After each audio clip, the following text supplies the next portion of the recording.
Kembo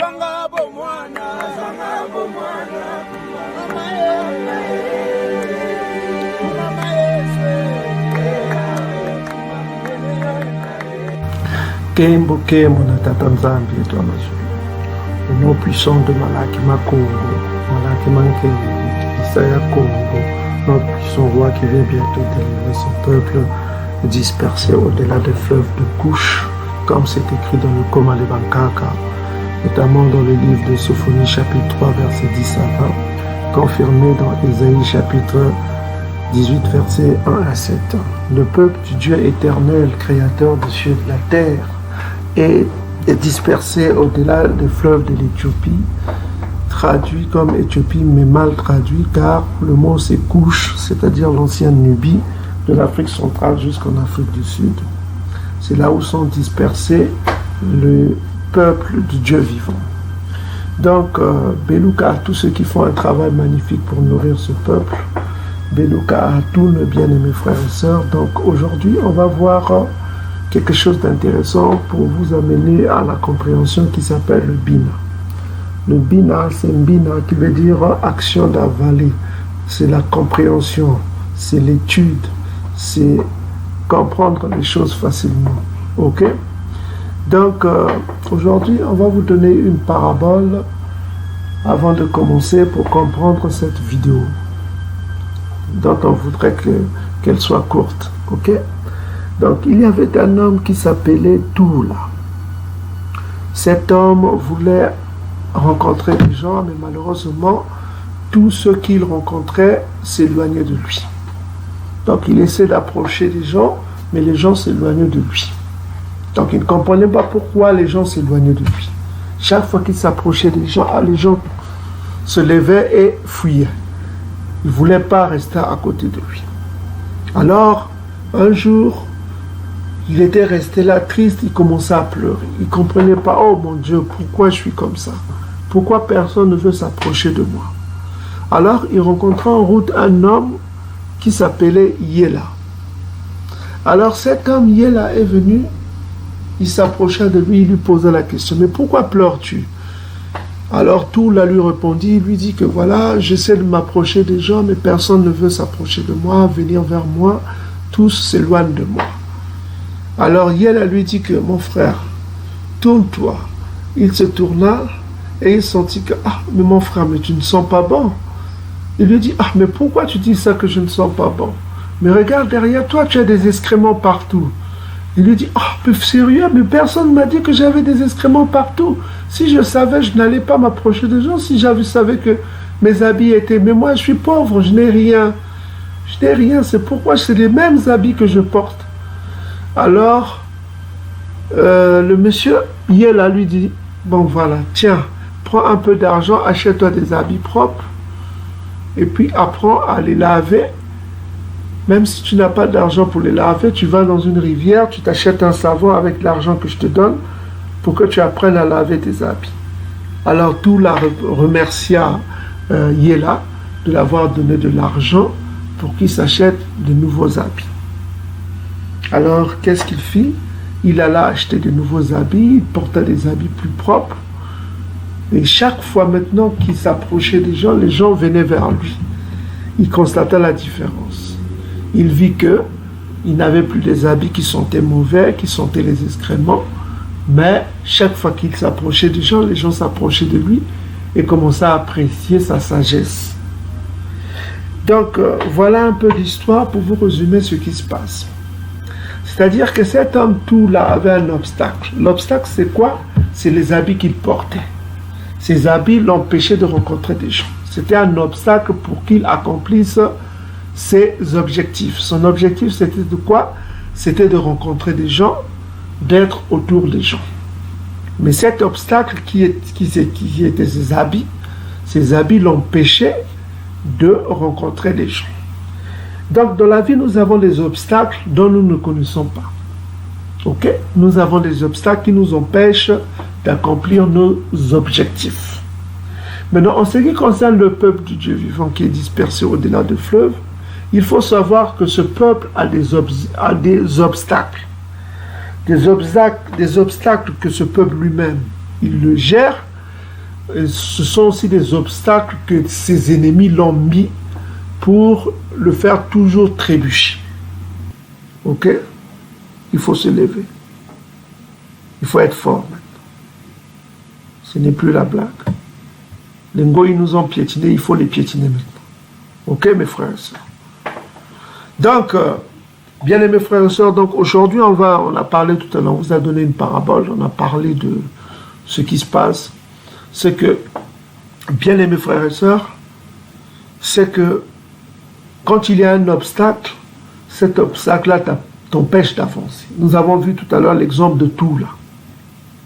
Donc, dans la parabole que je viens de vous donner, Toula avait un obstacle, c'est qu'il avait des abyssales qui l'empêchaient d'approcher, que le monde vienne vers lui.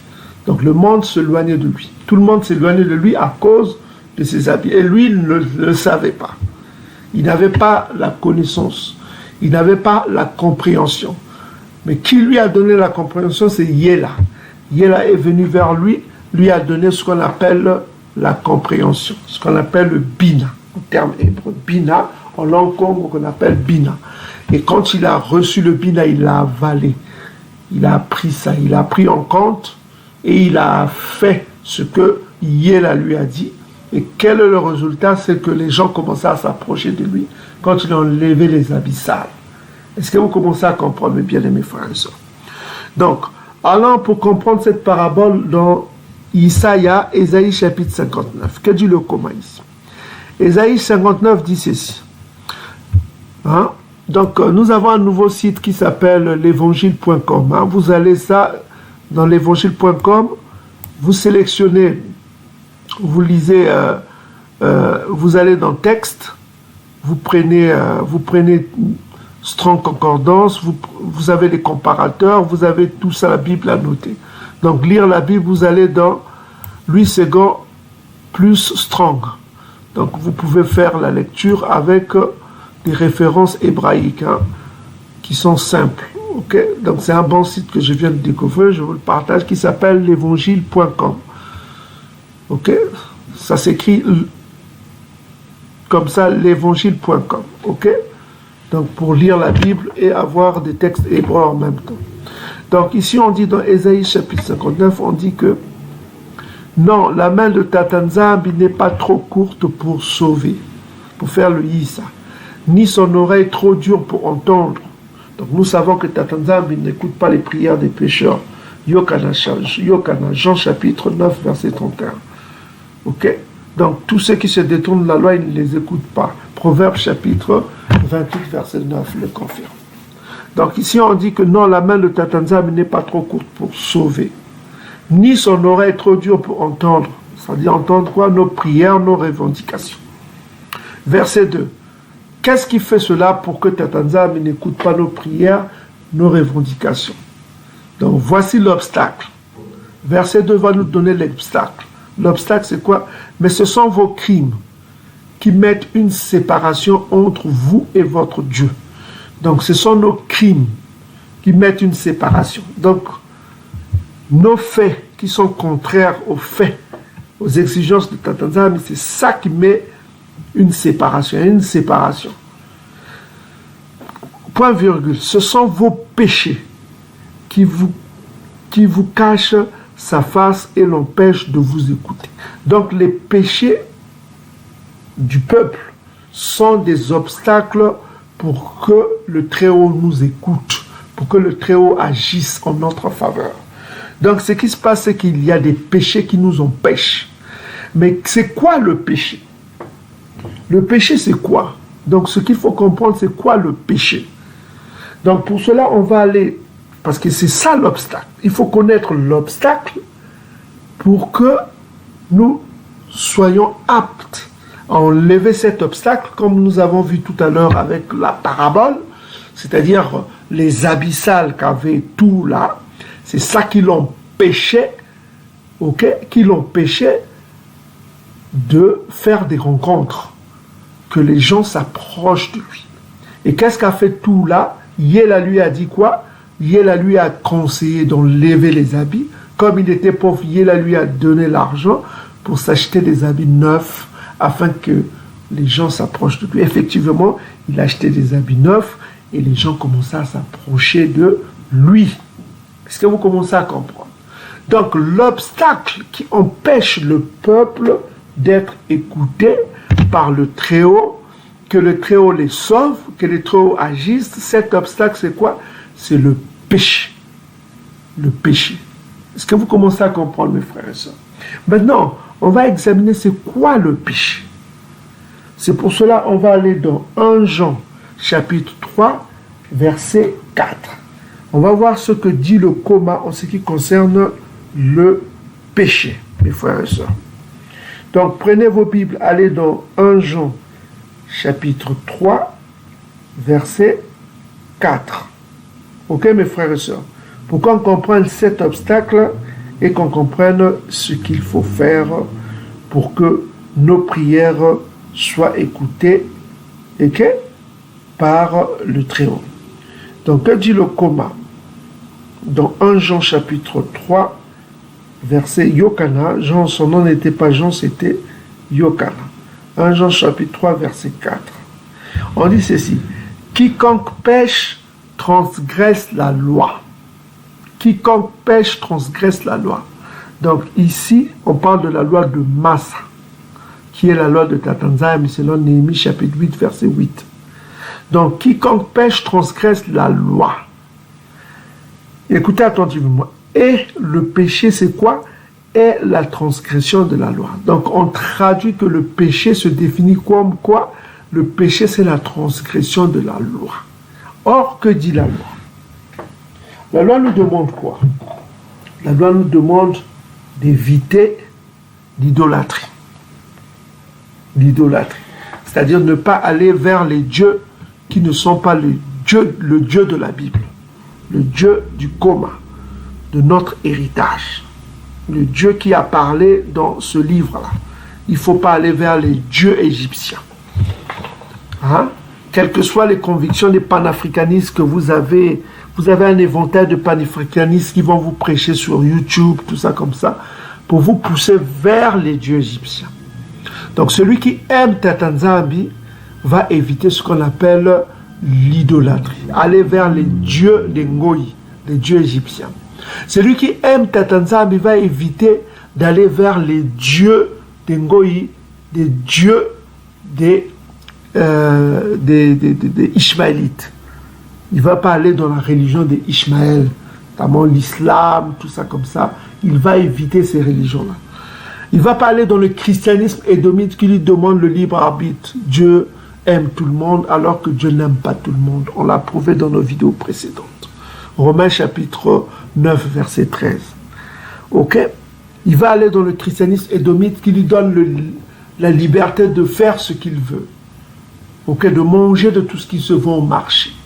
Donc tu peux manger du sang alors que le sang est interdit par le coma. Lévitique chapitre sang est interdit dans le coma des Bankaka depuis le livre de la Genèse chapitre 9 verset 4, confirmé dans Lévitique chapitre 3 verset 17, confirmé dans Lévitique chapitre 7 verset 26 et j'en passe. Nous ne devons pas consommer du sang, que ce soit le bouga, que ce soit le foie, les foies animales. On ne doit pas consommer parce que c'est une concentration de sang. Ok? Donc, nous comprenons que nous devons éviter cela. Nous devons respecter les lois alimentaires. C'est ça, la loi. Quand une femme a des règles, nous ne devons pas coucher avec cette femme. Voir se comporter. Quand une femme a ses règles, il ne faut pas coucher avec. Lévitique chapitre 15, verset 24. Il ne faut pas coucher avec, il ne faut pas la toucher, car elle est impure. Lévitique chapitre 15, de 16 à plus. Donc, voilà quoi. À partir du verset 16, quand une femme a ses règles, il ne faut pas la toucher. Il ne faut pas coucher avec. Ce n'est pas bien, mes frères et sœurs. C'est écrit dans le coma de Bankaka, Lévitique chapitre 15, verset 24. Ok, mes frères et sœurs. Et quand un homme fait des relations sexuelles avec une femme, il faut qu'il se purifie après. Ok? Voilà quoi. Et il ne faut jamais commettre l'adultère. Et que, mes frères et sœurs, l'adultère est un péché, mes frères et sœurs. Hein? Les relations contre nature sont des péchés. homme, homme, femme, femme, c'est des péchés. Lévitique chapitre 20, verset 13. Ok? Donc c'est des péchés mortels, mes frères et sœurs. Il faut connaître ces lois, mes frères et sœurs. C'est des lois qu'il faut connaître. Il faut tout là mettre dans votre cœur. Il faut tout là mettre dans votre cœur, mes frères et sœurs. C'est des lois que vous devez connaître. Il faut savoir ce qu'il faut manger ou ce qu'il ne faut pas manger. Lévitique chapitre 11, mes frères et sœurs. Il ne faut pas faire des scarifications, ok, ni des tatouages. Ok, mes frères et sœurs. Donc, il ne faut pas faire les scarifications comme les kamites, les nzoloko, je ne sais pas comment on appelle ça.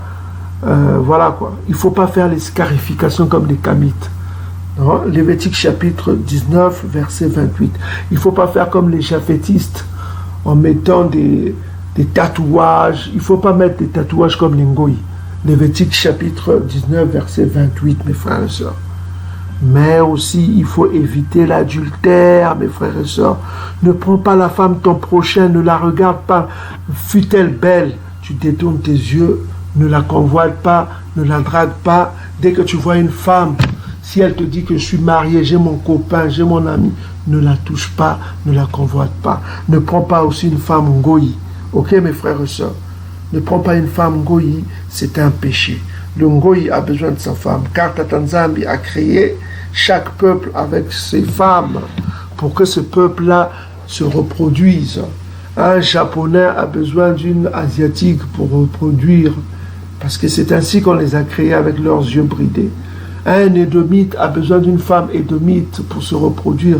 C'est ainsi qu'on les a créés, avec leurs yeux, avec leurs cheveux, avec leur forme, avec le manque de mélanine. C'est comme ça qu'ils sont. Il faut les laisser se reproduire. Un kamite a besoin d'une femme kamite, ok, pour se reproduire, mes frères et sœurs.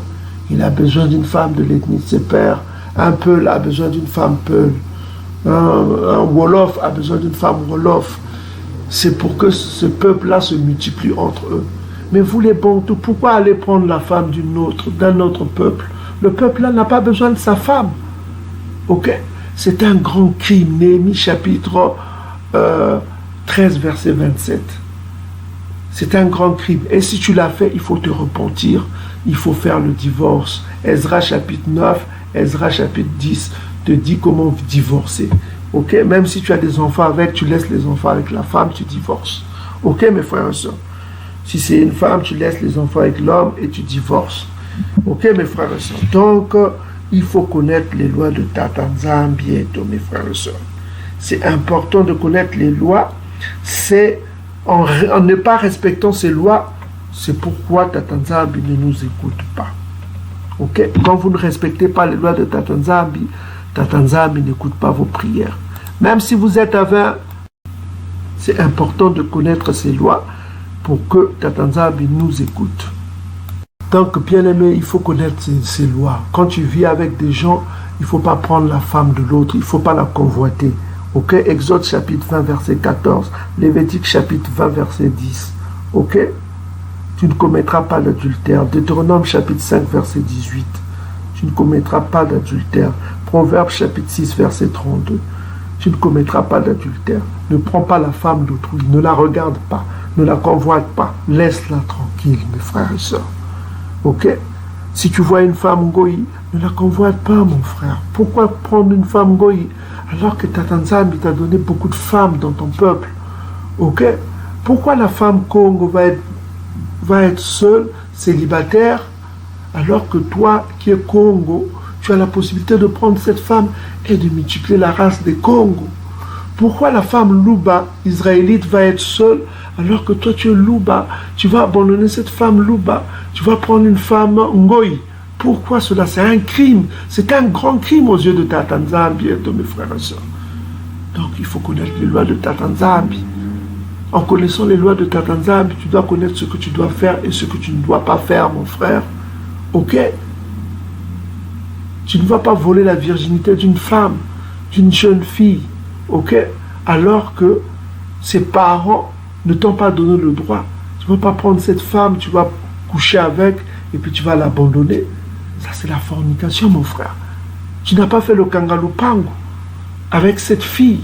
Pourquoi tu vas prendre la fille, tu vas coucher avec avant le mariage? Ça ne sert à rien. Tu vas d'abord voir ses parents, tu fais le kangalupango et puis tu prends cette femme. Mais si tu l'as déjà fait, tu fais le kangalupango, tu prends cette femme et puis elle deviendra ta femme si elle est de ton peuple. Mais si c'est une femme goy, tu évites, mon frère. Ok? C'est important que vous connaissiez ce que Tata Nzambi veut de nous et ce que Tata Nzambi ne veut pas de nous. C'est en cela que nos prières sont entendues. Ok, mes frères et sœurs?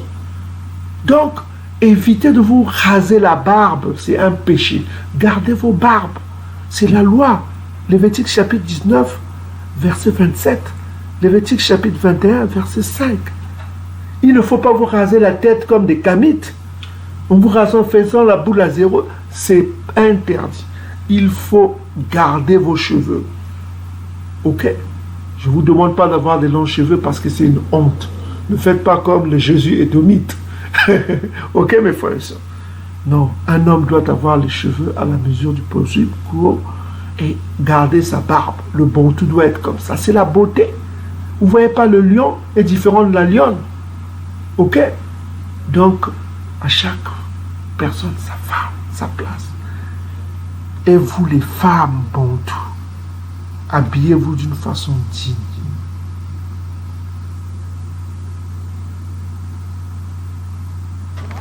Donc il y a des bisous, producteur. Et vous, les femmes, bon tout, habillez-vous d'une façon décente. Hein? Vous êtes l'exemple pour nos enfants. Parce que c'est vous qui élevez nos enfants. Parce que c'est vous qui donnez la connaissance à nos enfants. Parce que si l'enfant voit sa maman s'habiller d'une façon dégueulasse, ce n'est pas une bonne chose. Deutéronome chapitre 22, verset 5. Pourquoi tu veux porter les pantalons en montant les formes de ton corps? Pourquoi vous, les femmes bantou, vous commencez à porter les culottes? Hein? Pourquoi tu vas porter les culottes comme les édomites, en montrant tes cuisses à tout le monde, en montrant ton ventre à tout le monde? Mais la femme bantou ne doit pas. Il faut porter les robes. Les pantalons, c'est pour les hommes. Vous ne voyez pas le jean que vous avez à un zip. Mais comment tu vas faire? Tu n'as pas le sexe masculin. Comment le zip là, ça te sert à quoi? Hein? Ça te sert à quoi le zip sur ton jean? N'as-tu pas remarqué que ton jean a un zip? Ça sert à quoi? Donc ça veut dire que tu portes les habits d'un homme. Imagine un homme qui porte les jupes ou les jupettes et les talons. Tu vas dire que mais cet homme-là est fou. Mais vous, parce que Edom vous a fait marcher ça dans votre tête. Et vous faites pareil. Tu portes une robe longue. Tu portes une robe longue, pas un mini-jupe. Tu portes une longue jambe et tu portes un collant en bas. Un collant pour cacher tes formes. Parce que si tu fais un faux pas, ton slip va se voir. On ne sait jamais. Et cela peut troubler l'esprit des hommes. Par ton habillement provoquant, tu peux troubler l'esprit d'un homme. Est-ce que vous commencez à comprendre? Donc les femmes bantou doivent s'habiller d'une façon décente. 1 Timothée chapitre 2, verset 9 à 11. Il ne faut pas t'habiller d'une façon à ce que tu troubles l'esprit des hommes. Parce que tu seras jugé par ton habillement. En troublant l'esprit des hommes, tu es coupable, femme. Tu es coupable. Parce que tu pousses cet homme à la convoitise. Imagine-toi que c'est un homme marié. Tu pousses cet homme marié à la convoitise, à te convoiter. C'est déjà un péché, ma soeur. Hein? Donc, dans l'Occident, vous qui êtes en Occident, il fait maintenant chaud. Hein? N'allez pas dans les plages avec des bikinis. Ça, c'est pas pour nous. Les bikinis, c'est pas pour nous, mes frères et sœurs. Un bantou, une femme bantou ne doit pas aller à la plage avec des bikinis. Des bikinis en montrant ses cuisses, tout ça comme ça, et la forme de ses parties intimes. Ça ne se fait pas. Ça, c'est le monde édomite, ça. Ce n'est pas pour les bantous. Ok, mes frères et sœurs? Une femme Congo, une femme bantou ne doit pas montrer ses formes. Tu gardes cela pour ton mari. C'est pour le bonheur de ton mari. Hein? À quoi ça sert? Hein? À quoi ça sert, mes frères et sœurs, de se comporter ainsi? Donc, c'est ça les petites lois comme ça qui sont indispensables. Et Isaïe nous a rappelé la loi qui était importante. Isaïe nous a rappelé l'importance de la loi. Ne croyez pas au pasteur. Donc pour cela, on va aller voir ce que Isaïe pense de la loi. Ah mes frères et sœurs, ce que Isaïe pense de la loi. C'est important que vous sachiez cela afin de ne pas vous laisser corrompre par des pasteurs cupides qui veulent vous empêcher. Donc nous voyons que nous avons un obstacle pour que nos prières ne soient pas entendues. Cet obstacle, c'est quoi? C'est le non-respect de la loi. Le peuple s'est christianisé. Le christianisme édomite a donné le libre arbitre au peuple et le peuple est devenu attaché à la désobéissance. Et c'est cette désobéissance qui est en train de faire perdre le... Les gens se demandent, passier, tout ça comme ça. Mais tu souffres pourquoi? Parce que tu es têtu comme une mule. Tu n'écoutes pas. Hein? Tu ne respectes pas la loi de ta Tanzanie. Tu fais ce que tu veux. Tu couches avec les hommes d'autrui pour aider ta famille, avec des hommes mariés. Et tu demandes qu'on prie pour toi. Mais personne ne peut prier pour toi si tu ne mets pas ta vie en ordre. Les pasteurs ne vous le diront pas. Ils vont vous dire des choses. Oh voilà, je vois un truc. Mais ils ne vous diront jamais la vérité. La vérité, c'est que si tu es dans le péché, la transgression de la loi, comme on vient de le dire, lire dans le premier livre de Yochanan, chapitre 3, verset 4, si tu transgresses la loi de Tatanzambi, tu es dans le péché. Et Tatanzambi n'écoutera pas tes péchés. Tu es livré à toi-même. Ok? Tu vas souffrir des maladies. Tu seras dans le Béla. Tu ne seras pas dans le Bélouka, qui est la bénédiction. Béla, c'est la souffrance. Bélouka, c'est la bénédiction, mes frères et sœurs. Donc, ici, nous sommes dans Matthieu chapitre 5. On va aller rapidement au verset 17. Donc, ça, c'est les mots de celui que vous appelez Jésus, qu'on appelle Isaïe. Matthieu chapitre 5, verset 17. Il dit, ne croyez pas que je sois venu abolir la loi. Abolir, ça veut dire annuler, exclure. Hein? Vous avez plein de synonymes. Allez dans les livres de synonymes. Abolir, ça veut dire enlever. Donc, ne croyez pas qu'il soit venu pour enlever la loi. Donc, s'il n'est pas venu enlever la loi, c'est quoi? C'est que la loi demeure. Mais réfléchissez un petit peu. Il n'est pas venu abolir la loi. Ou les prophètes, je suis venu non pour abolir, mais pour accomplir. Mais qu'est-ce qu'il est venu accomplir? Ça, c'est la question que vous devez vous poser. Pour comprendre ce qu'il est venu accomplir, il faut aller dans Luc chapitre 4. Accomplir sa mission qui lui a été donnée. Donc, il dit ceci, Matthieu chapitre 5, verset 17, ne croyez pas que je sois venu abolir la loi. Donc, il n'est pas venu abolir la loi de Tatanzambi ou les prophètes. Je suis venu non pour abolir, mais pour accomplir. Accomplir quoi? Ce que la loi exige dans sa prophétie. Il est venu accomplir les prophéties de ce qu'on vient de lire sur Luc chapitre 4, versets 18 à 21. Il est venu accomplir une partie de Ésaïe chapitre 61. Mais l'autre partie, il accomplira à son retour ce qu'on appelle la vengeance. Ok, mes frères et sœurs? Donc, verset 18, car il dit, car je vous le dis en vérité, tant que le ciel et la terre ne passeront point, il ne disparaîtra pas de la loi un seul iota et un seul trait de lettre jusqu'à ce que tout soit accompli. Tout soit arrivé. Donc, tout n'est pas encore arrivé. Donc, les prophéties sur la chute des hommes n'est pas encore arrivée. Tout est encore là. Okay? Donc, celui donc qui supprimera l'un des plus petits commandements, qui enseignera aux hommes de faire de même, sera appelé le plus petit dans le royaume des cieux. Mais celui qui les observera, donc observer quoi? Les commandements, la loi, quoi. Et qui enseignera à les observer, celui-là sera appelé grand dans le royaume des cieux. Donc c'est ça qui est important. Ce que nous devons faire, c'est observer pour nous-mêmes les commandements et les enseigner aux autres les commandements. Et c'est ce que nous sommes en train de faire. Donc les commandements sont importants. Il a mis en garde. Mais le chrétien du dimanche n'entend pas cela, il s'en fout. Les commandements, il met à côté, il dit que Paul a dit, Paul a dit, Paul a dit, Paul a dit. Voilà quoi. Donc ils sont dans cette perspective du christianisme édomite, qui ronge le peuple, qui détruit le peuple, jusqu'à tout ce qu'on voit aujourd'hui, le désordre. Donc mes frères et sœurs, souvenons-nous de la loi de Massa, Malachie chapitre 4, verset 4, avant le jour de Jacob. Donc c'est ce qu'on voulait vous donner comme message, bien-aimés frères et sœurs. C'était tout ce qu'on voulait vous donner en ce jour. Maintenant,